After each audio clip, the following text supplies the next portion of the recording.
Okay, in terms of the stuff, deadlines mostly unchanged. In exam 1 and the quizzes are part 2, if you haven't done them yet, extended the deadline to October 26, in case, I guess, you power out, like, wicked late. Exam 2, quizzes part 3, deadline November 16th. Exam 3, exam 4, quizzes part 4, December 7th, day of issue of infamy.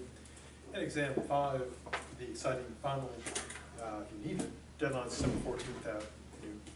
Again, to see if you need the final, because I assume no one really wants the final, you can go and get the grade calculator. Have it available as an Excel spreadsheet and a Google, they call theirs sheets or numbers, no, one of those things. And you can put in your overall quiz grade, put in your best top 3 exams, put a hypothetical 100 for the final, put in your paper grade, and then it'll give you the overall grade. Compare that to your real overall grade, and if it's better than your real grade by letter, your current grade by letter grade, then taking the final could improve your grade. If, however, even 100% of the final doesn't, it's not enough to make a difference, then taking the final wouldn't do anything. I mentioned before, taking the final can never lower your grade, but it doesn't guarantee an increase. The worst that would happen is you'd suffer some emotional damage from taking the test, and your grade would stay exactly the same. And it's pure mathematics. If it can't improve your grade, it can't magically improve your grade. For the paper, draft deadline November 9th, +5 deadline November 14th, on Blackboard end of day. Emergency deadline November 21st, Blackboard end of day, and the desperation deadline December 8th, end of day. Before pressing on to new stuff, or rather old stuff, but new to some of us, anything about any previous stuff or stuff to be or stuff, it needs more stuff. It's all about the stuff. Okay, so last time we're looking at a good dead friend, Descartes, who was French, he died of being French, and then is of course still dead today. Now, since we share the planet with various other critters, one important question is, do these critters have minds? Which is interesting from the standpoint of metaphysics, namely, do they have minds, but also is interesting and important from the standpoint of ethics. Because if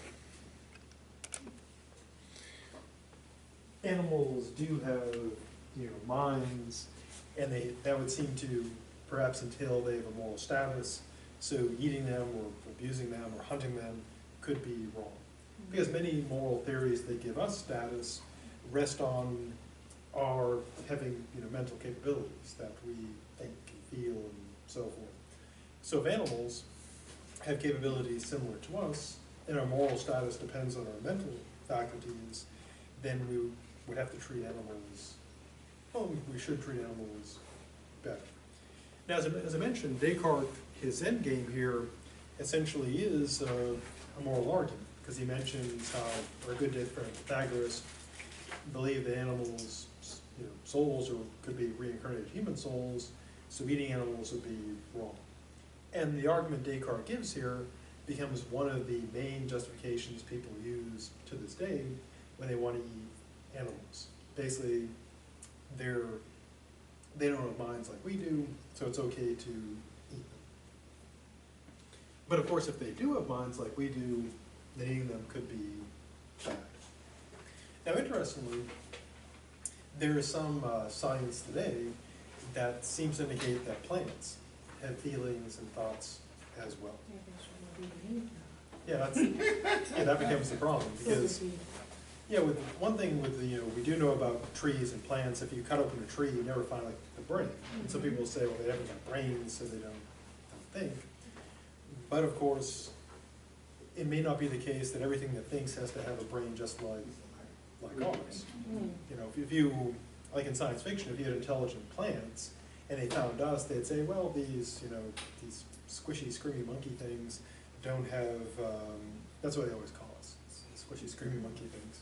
They insult us, aliens, plant aliens. And they would cut us open and they wouldn't find any, like, I don't know, xylophoam or something, and say, they have no xylophoam. we can just continue eating these delicious creatures. And we say, you know, with plants, we say we cut them open and we say, well, they got no brains, so no problem.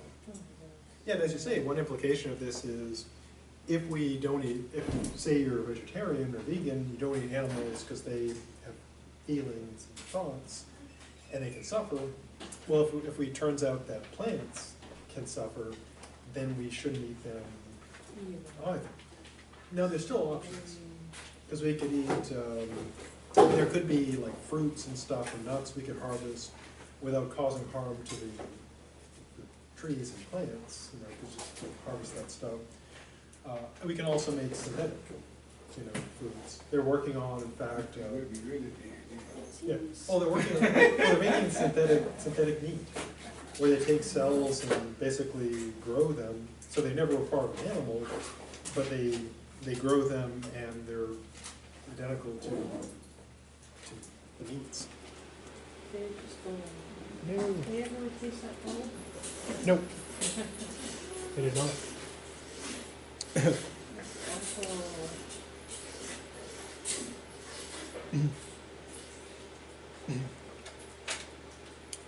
Oh, nothing I can do about that.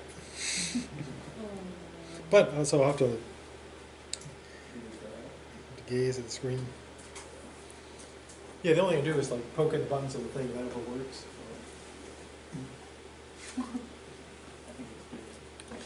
Oh yeah, the bulb.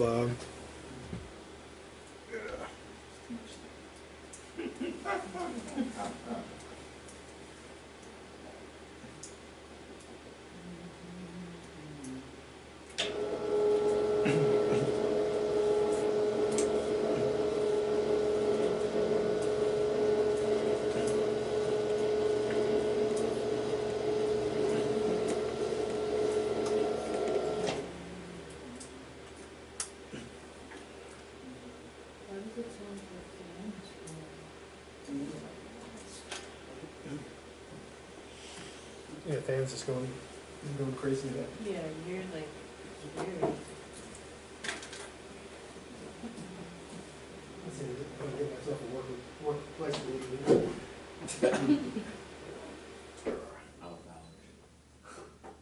yeah, lamp.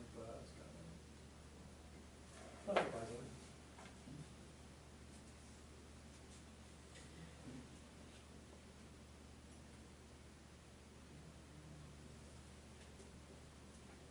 Okay, bye.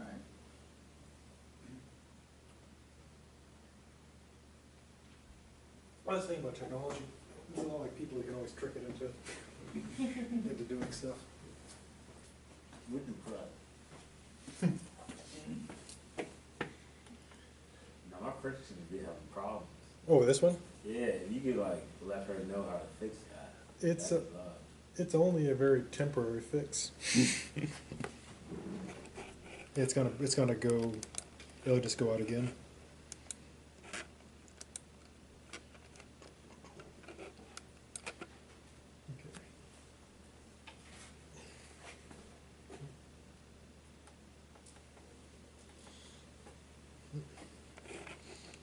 Yeah. Plus, if you use the wall, because I don't want to mess with anything.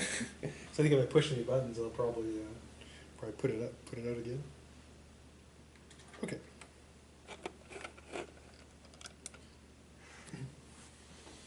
Well, basically the trick is you just poke at the buttons until it obeys. So it's like the police state. Just keep hitting citizens until they obey. Same basic principle. Except it doesn't feel anything. Okay, so Descartes is trying to argue that animals don't have minds. And again, kind of his end game is it's okay to eat them because they haven't got minds. And this had a huge impact on Western thought because it dominated science about animals up until now. And people would take the view, well, it's okay to experiment on animals because they don't actually feel anything. And even in the late 2000s, there was, I think it was an article in National Geographic basically saying that scientists are surprised that turns out like dogs seemingly have feelings and stuff. So, have you never owned or seen dogs before? And so now the view is changing, but again, hugely influential. Now, if you're looking, still looking for a paper topic, one interesting thing would be, the minds of plants. Is there a reason to think that plants have minds? And you could also tie in the moral implications about if we're not supposed to eat animals because they have minds, then would that entail that we shouldn't eat plants?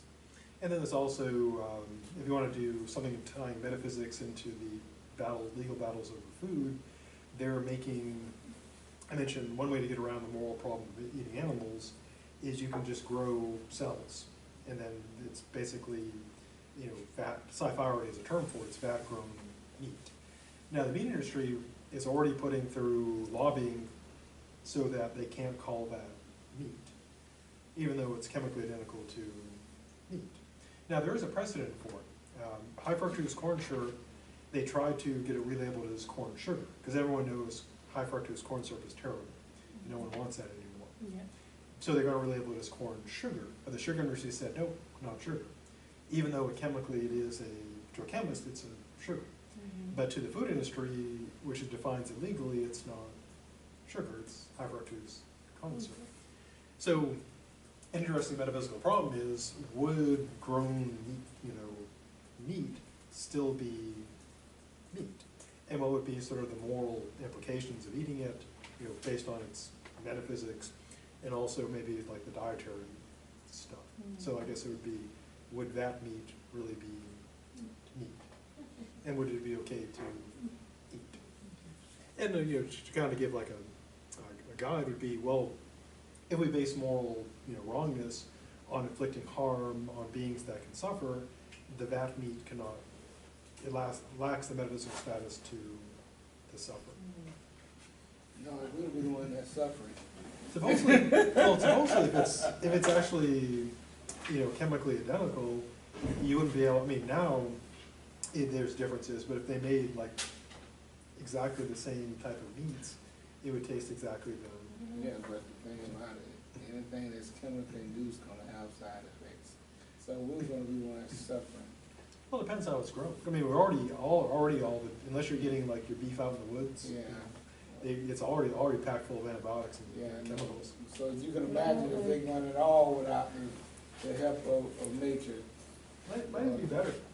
No. What about seafood? Because it seems pretty mindless. They don't seem to have any sentient. Oh, also another paper possibility would be lobsters, because there used to be the view that lobsters didn't feel any pain, because that even they didn't have minds. And so, if you're familiar with lobsters, the way you prepare them is you take them live and you throw them live into boiling water. They get out. And then they try to get out. Yeah, of course they do, because they know what's all Bird, over. it's horrible.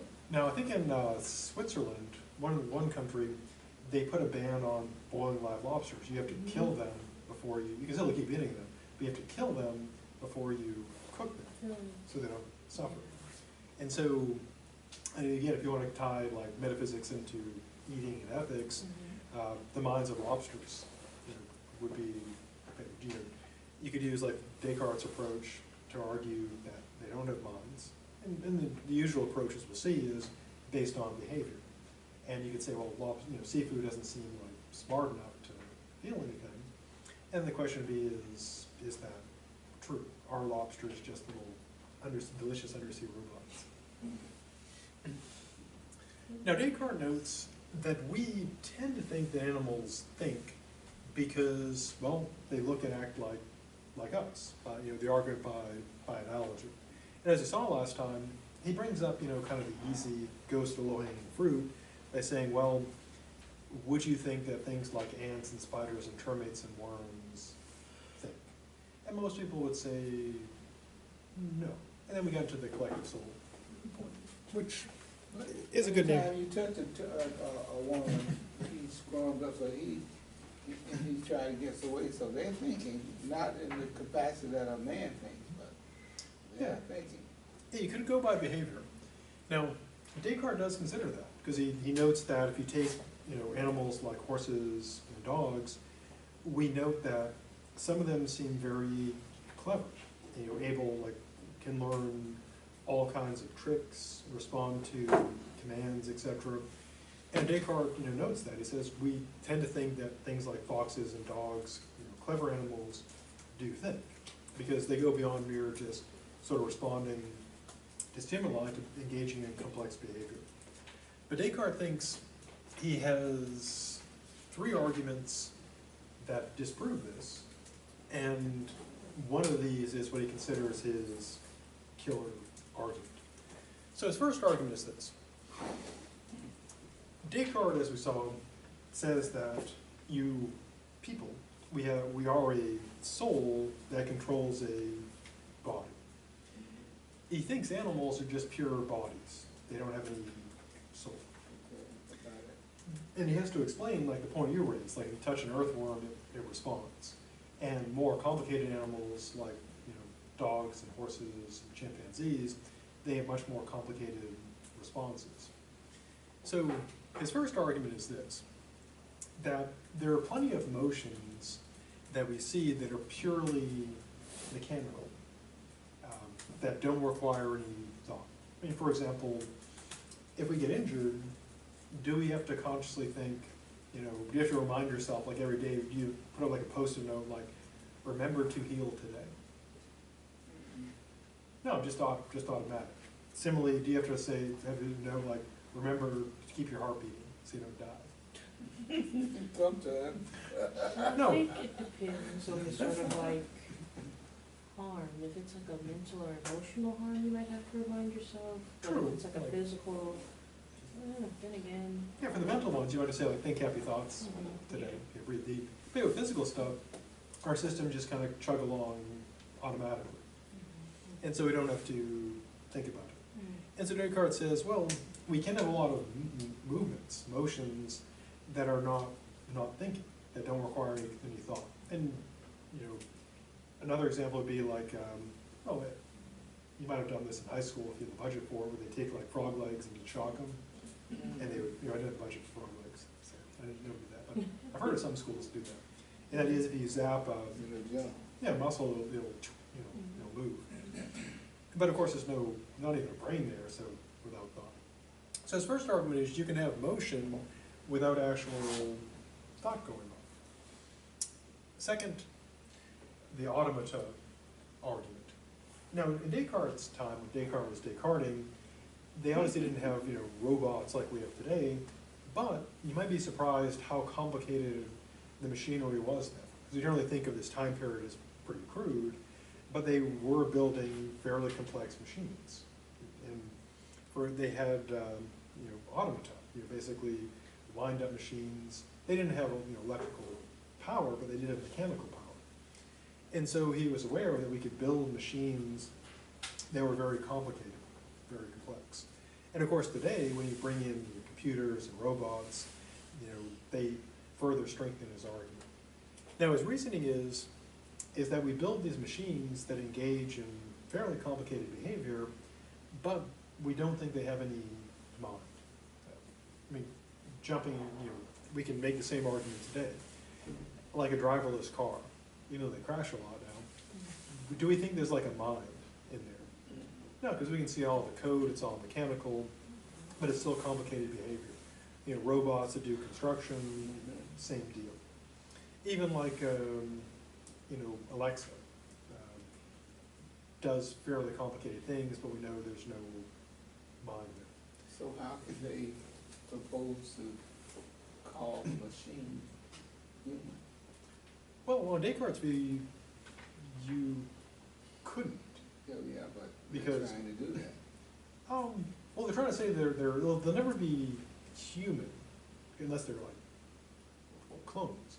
But there is the possibility they consider they might be people. Now, what's the difference? Well, because human is a biological designation, Homo sapiens. People is a different thing. There can be things, if you believe in science fiction, fantasy, there are entities that aren't human, but are people, or even non-fiction. If you went by strict Homo sapiens, then Neanderthals would not be people. But they seem to be people that are not Homo sapiens. And so you don't have to go sci-fi, you just have to go back to when there were multiple, hominid species. Unless you want to say that Neanderthals are also human. You could take human kind of broadly. And of course they're building things, they're trying to make them think. And the question would be is, could they ever actually be people? And Descartes would say, well, no. Because no matter how complicated they are, he says, in a way he's anticipating, Teddy Ruxpin and Tickle Me Elmo. He says, imagine you had a machine where, like, if you touched it in various places, it would respond with, speech. He says that still wouldn't prove that it's intelligent because it's just making noises.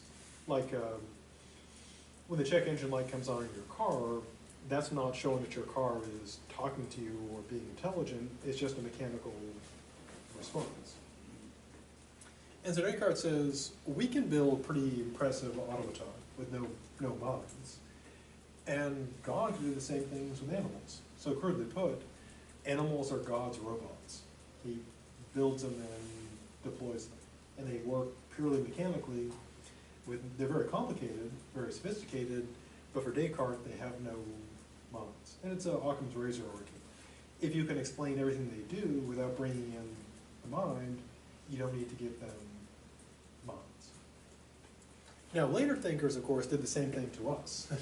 Materialists say, you don't need any soul, you can do it all purely mechanically. So they, according to materialists, we are also automata. We are soulless biological robots. Now, so what does he consider his decisive, critical hitting argument? Well, for him, it's the language argument. He claims that we find among animals, especially complicated animals like horses and dogs and stuff, we find varying degrees of capabilities. Everyone knows like really smart dogs and really dumb dogs. Mm-hmm. And Descartes' aware of that. But he says that even though animals do make noises to convey feelings, they growl when they're angry and yip when they're hurt or afraid, Descartes says no animal, no matter how complicated or sophisticated, uses true language. And again, he doesn't deny that they make noises. He doesn't deny that they, growl and bark and to express bodily states. Mm-hmm. But he claims that can be explained purely mechanically. Just like when the check engine light comes on in your car, I mean, you could wire that up to a speaker. Your car says, oh, but you wouldn't think your car was actually hurting. Mm-hmm. Likewise, when you say when a dog goes, oh, it's not actually in pain. It's just, well, it's in pain, but it's not really, it doesn't have a mind. It's just a mechanical response. It's just making a noise because, just like if your car is like grinding gears, it's not, like, ooh, that really hurts. It's just noise. Descartes would think that my dog only loves me because I feed her, right? Oh, there's no love. Oh, for him, well, the love would be just the behavior. There would be no like state of the soul because there is no soul. And again, he does think the dogs are complicated, but he thinks they're still just machines. Now, if you want to feel really bad, for some thinkers, most modern thinkers, we're soulless entities too. We're automata, just like we're just the same as our dog. We're just more complicated robots that can talk. Now, for Descartes, the distinguishing thing is that how do we know that, or why do we believe that other people have actual full-on minds? Well, language. He says that no animal uses true language. And again, he does accept that they make noises, and these noises express their internal states, just like check engine light in your car does. But he says there's no animals that talk. Now, he's aware of the stories of the ancients, kind of like Dr. Dolittle, pre-Dr. Dolittle, where animals supposedly spoke. But Descartes says, if you look at language, true language, only, currently, as far as you know, only humans do that. No other animals do. And true language for him is basically, sort of what you think of formally as engaging in meaningful that's what I was conversation. going to ask, because there's like whales communicating with each other and dogs seeming to understand our hearts. Like, we don't know, the dogs seem to. So, true language is being defined as talking. like the back and forth. Expressing concepts. Because Descartes, again, he recognizes animals can make noises that exchange information. Like dogs can like growl at each other, but it's all mechanical. But he thinks that the sure sign of the mind is that capacity for language. Mm, And so the Descartes test, if you want to tell if something's got a mind, is can it talk? So you engage it in conversation, and if it engages in language, and he does allow like people using sign language, etc. Doesn't have to be like just talking. Any successful communication. Yeah, be able to basically kind of convey concepts and ideas, that would be true language. Now this was later taken by, and became more famous as the Turing test by Alan Turing. He wrote a famous paper and proposed that the way, crudely put, one question is, how would we ever tell if machines were thinking, roughly put? And what he proposed was basically his version of Descartes' test. And here's how the test goes. What you do is you take a machine and take a human, and you'd be texting, both of them. You don't know which one's human, which one is a machine. And you communicate by text, because obviously if you can see them, you'd be like, oh, you're just a laptop. And if you can't tell, if you can go through, and you have like lots of time, you can do whatever, you can talk whatever way you want. If there's no way to tell the difference, then it would pass that Turing test. It also passed Descartes' language test. Now currently, nothing has passed the test. There were like a couple, there were, a while back, someone had claimed, oh yes, they had like a chat bot that pretended to be like someone of like, I guess, low, not being a natural English speaker and being like really young, and would chalk up all the errors to like being young and, being not a natural language speaker.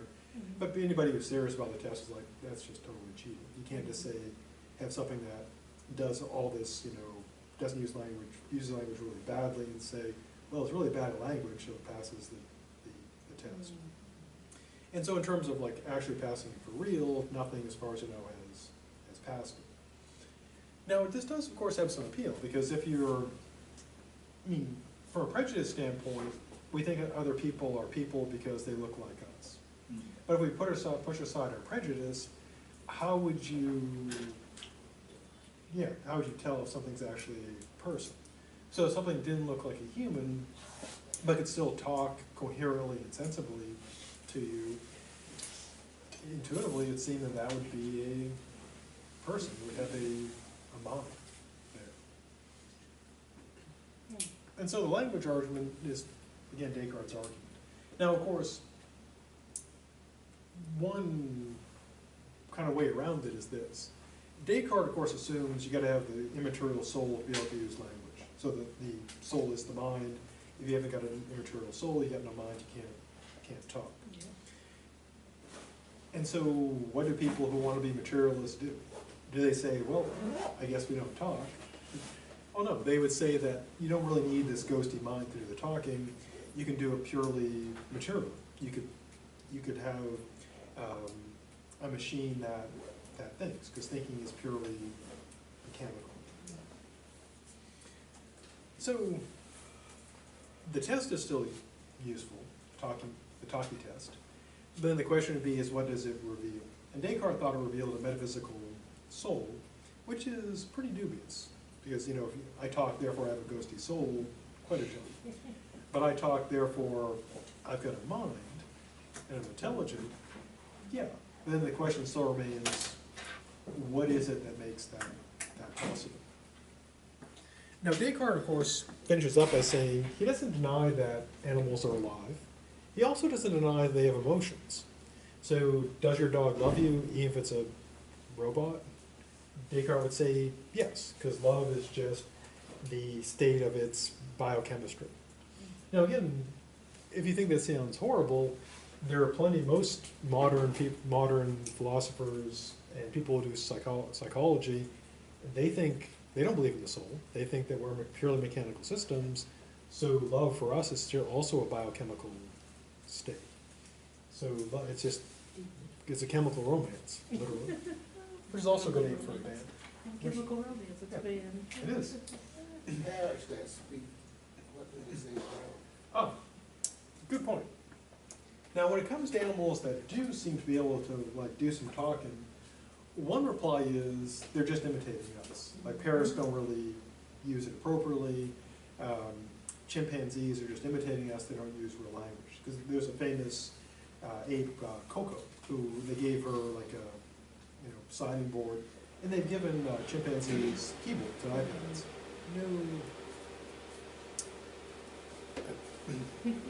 Time to poke at it again.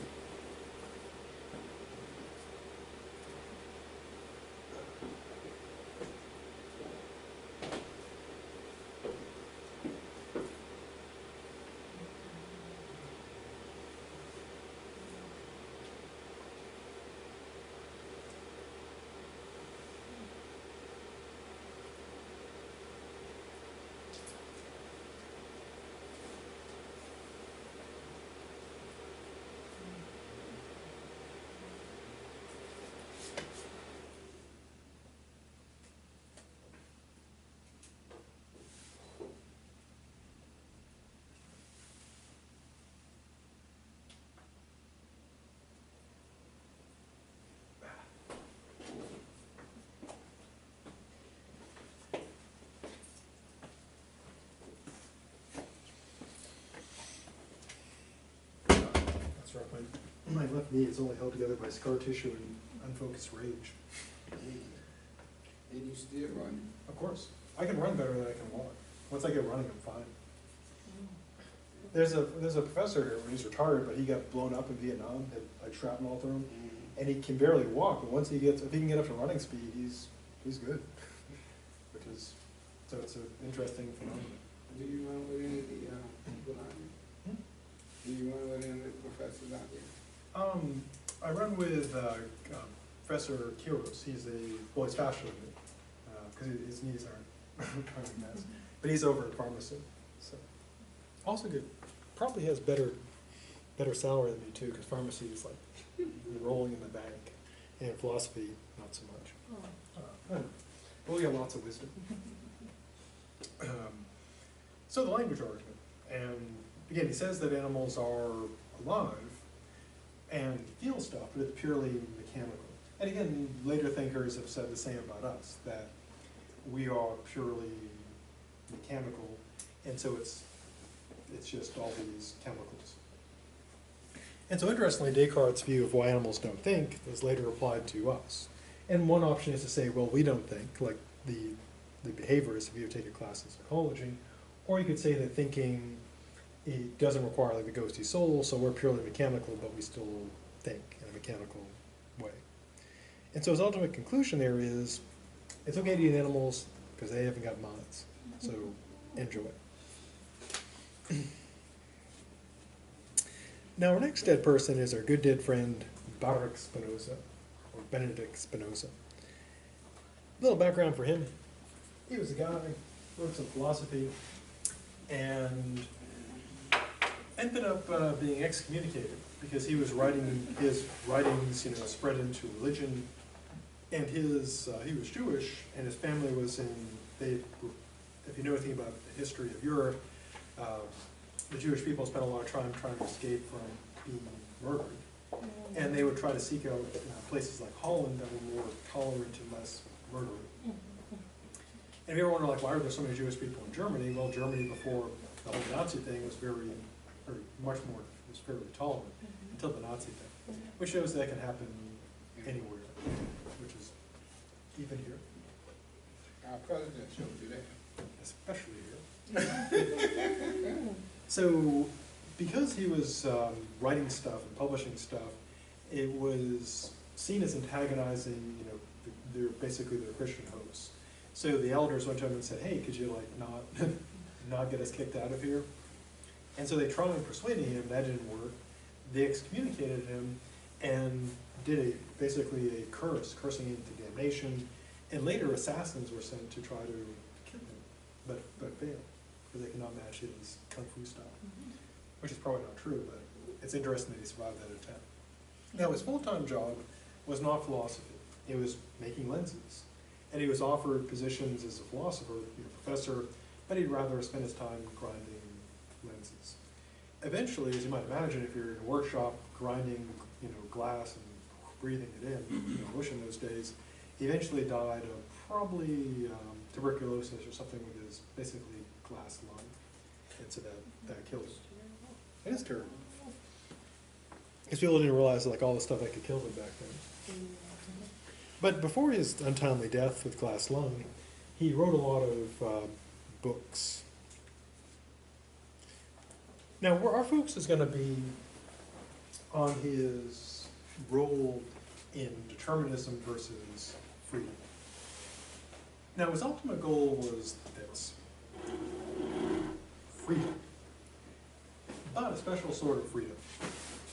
He believed, much like the Stoics and the Buddhists, that life is basically suffering and pain. And the way to be free, according to him, is if you can work out the cause of the suffering and pain and find a solution, then you can be happy. So what did he find? Well, long story short, what he concluded was this: that what causes us to suffer, this is similar to what the Stoics and Buddha said, is our attachments to things that can leave us, that can fail, that can betray us, that can die. So if we put our happiness based on our job, we could lose our job. If we put our happiness based on our money and our possessions, we could lose all of those. If we put our happiness on another person, they could die or betray us or leave us. So if we put our happiness on things that can fail or die or betray us, then we're always going to be unhappy.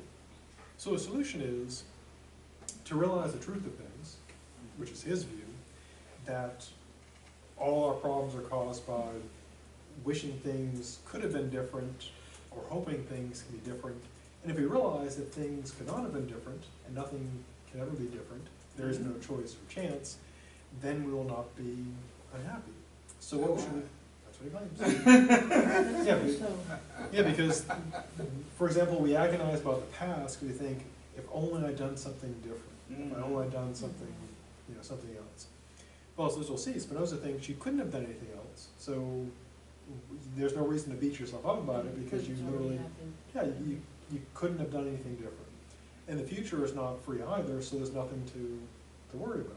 So he's saying, even if you could go and change it, you couldn't change it because that was the only thing you could have done. Yep, you could not have done otherwise. There is no chance, there is no choice. So what the solution for him is to love something that will never betray you and never change, and that's God. And that's the way to be happy. So why think then that there is no freedom, which is one of his main focuses? Well, Spinoza claims that everything that occurs happens by necessity, which is a fancy way of saying everything that happens has to happen and can't be any different. So take any event in the past where people think maybe things could have been different, like Trump could have lost to Hillary. Well, Spinoza would say, well, no, everything that occurs must occur. Trump had to win. It could not have been any different. Or anything decision made in our life. So suppose you bought something that you later regretted buying. Or you had a chance to invest, say, in Apple, but didn't. You could have been like super rich now. Now, Spinoza says things couldn't have been different because everything that occurs must occur and cannot be otherwise. So everything that happened had to happen, couldn't be different. Everything that's happening now couldn't be any different. Everything that's going to happen in the future couldn't be any different. Now, things, of course, we think things could be different. There is this appearance of contingency. But Spinoza says this is an illusion. Like we saw with Hobbes, Hobbes says we feel like we're deliberating, but it's like being that log that's being rolled on the beach. What you think is like you're making your choices is like the pull of the tide and the grip of the sand. And it's not you making a choice, it's just ever stronger, the pull of the tide or the grip of the sand that wins. And Spinoza says, if a rock being thrown through the air could think, it would think it was choosing where it was landing. But of course it would not be. So we're like rocks flying through the air. We think we're making choices, but according to him, we are not. It's all an illusion. So then, why are we not free? Why is it all an illusion? Well, this, of course, as one would imagine, takes us to God. Now, Spinoza, putting him in the camp of like people talking about God, he's using an a priori, pure reason argument for God. And here's how it goes. Now, he defines substance in kind of a strict way. It's something that depends on nothing else for its existence. Now, Descartes kind of starts there, but then he ends up kind of running to, well, it could be things that can just kind of exist independently of other things. But Spinoza's like having none of that. He says, strict definition, substance must require nothing else. So it can exist entirely on its own with nothing else at all. So pretty strict definition. Now he defines God as this ultimate substance. And he argues, essentially the ontological argument, that essentially, you know, God is, you know, once again, perfect. So, and his variation is, God cannot be created, because he's God, so he must always exist, so he must exist. So he concludes to his satisfaction, by yet another version of the ontological argument, that God not only exists, that God has got to exist. Now at this point he's pretty much, you know, standard. This is nothing that would have got him excommunicated or assassinated back in Holland. So then, why the assassination? Well, here's probably why.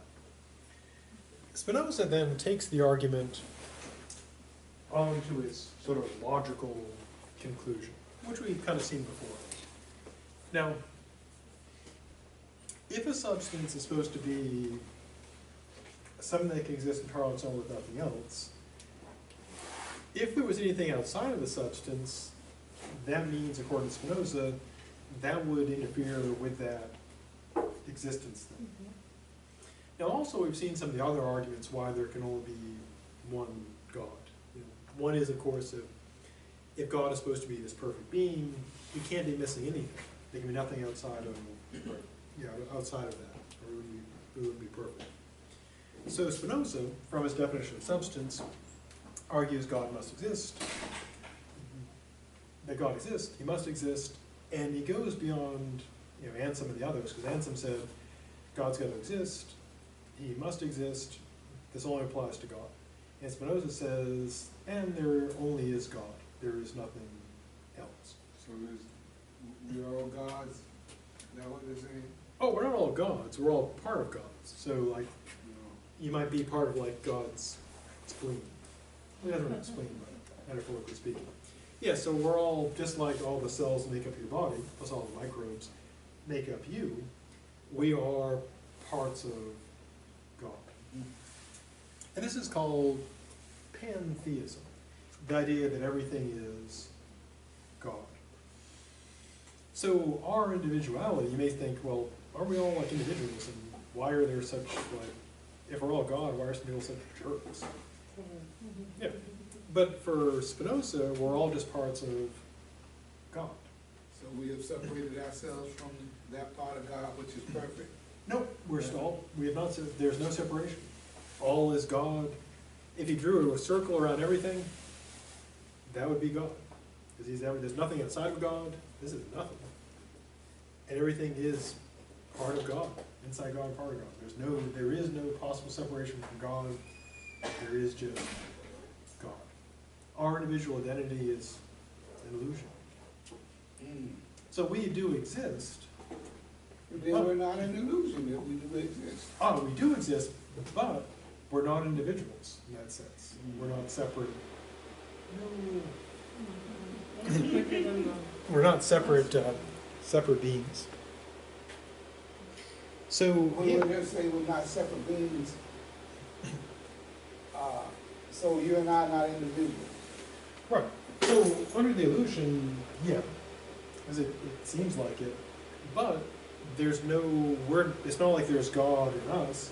It's all God. We're all part of God. So you don't believe in potentials and the universals and everything is just God. Well, you could pack that stuff in there. It would all be part of God. And so God is literally everything. So it includes us, which parts of Him. Now, on his view, and this also got him in trouble. So, trouble thing one was pantheism. It's all God. And the standard view is, of course, what do you present? You got God, you got the world, you got people, and God is, separate from all that. The second thing that got him in trouble is, on his view, God is not a person, because on his view, God doesn't love us. He doesn't, in a way, think or feel. He's just God. Just all this God stuff. So what good are we if we're in God? God doesn't care, but we're all part of Him. He doesn't do anything. He's just there. What's the purpose of it? Good question, because there's no purpose outside of God, so God's purpose has to be in Himself, in a way, because He is everything. So in a way you could say there really is no purpose. No. So therefore, we have no purpose, because we're in no, if He has no purpose, and we're inside of no purpose, we have no purpose. Sure. So what? Well, to love God, that's our purpose. To love God. Yeah, it ends up with a weird scenario because He is giving us advice about, what we should do. But as you point out, if we're just, we're not separate entities, then it's all it'd be like giving advice to your, the cells in your liver. Be happy, liver cells. So, how does this tie into, freedom and why we haven't got it? Well, here's how he reasons. He claims that God is free, but everything is utterly determined. Say that again? He says God is completely free, but he also claims everything is completely determined. And the reason why it's determined is because God is necessary, which means that everything that God does, God must do and cannot do otherwise. Clearly put, God has to be God. And so there's no, for Spinoza, there can be no contingency or chance, because everything has to be, because there's only one being, God. Everything has to be necessary. So nothing could be other than what it is. So then how is God free? Well, here's how he works it out. God is free in the following way. For Spinoza, freedom is that you aren't controlled from the outside, like a puppet on a string. So in that regard, God is free because there is Freedom. well, yeah, there is what's outside of God? Nothing. But then So- he says nothing is in God. Well, There's no purpose. everything's in God. But God has no purpose. Well, it doesn't need a purpose because you can't do, a purpose means that you have something you're aiming for that you haven't achieved. But God is, perfect necessity.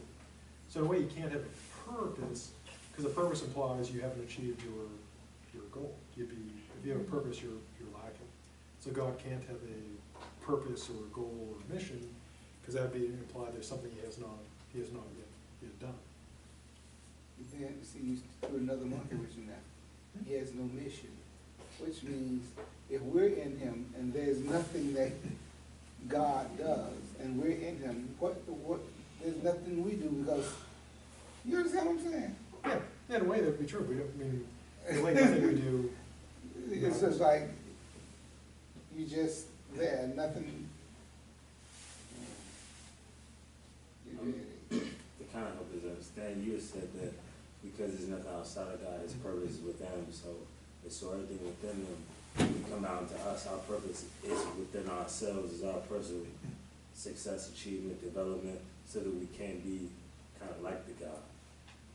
He does think that we, he does sort of, in a way, paradoxically claim that we do have like a purpose and striving, what our goal should be, you know, for Spinoza is to end our suffering. You know, to realize that there is nothing can be other than it is. We can't change anything. The future cannot be any different. So crudely put, don't worry, be happy and love God. So we can have a purpose, and our purpose is to love God and not be sad. But in a way, ultimately, it amounts to nothing, because here's what happens. When you die, according to Spinoza, another thing that got him in trouble is you don't exist beyond your death. There is no afterlife, there is no heaven. But he says, each of us, we retain our place in eternity, because it'll always be true that once we were. So in the timeline of God, we'll always be there. To use an analogy or metaphor, it's like a character that gets killed off in a film.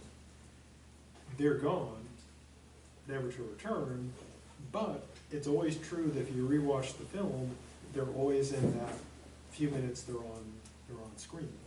So our piece of eternity remains forever. It'll always be true that we were.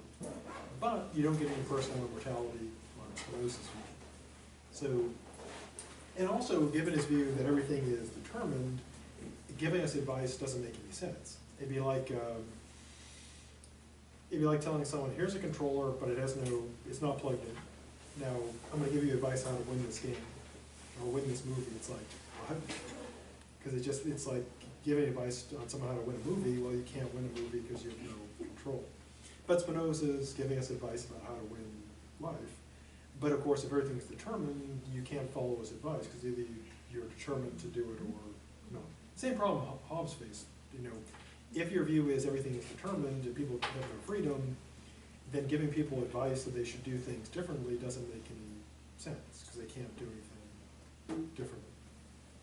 Okay, so next time we'll finish up what remains of Spinoza, and then on to more stuff.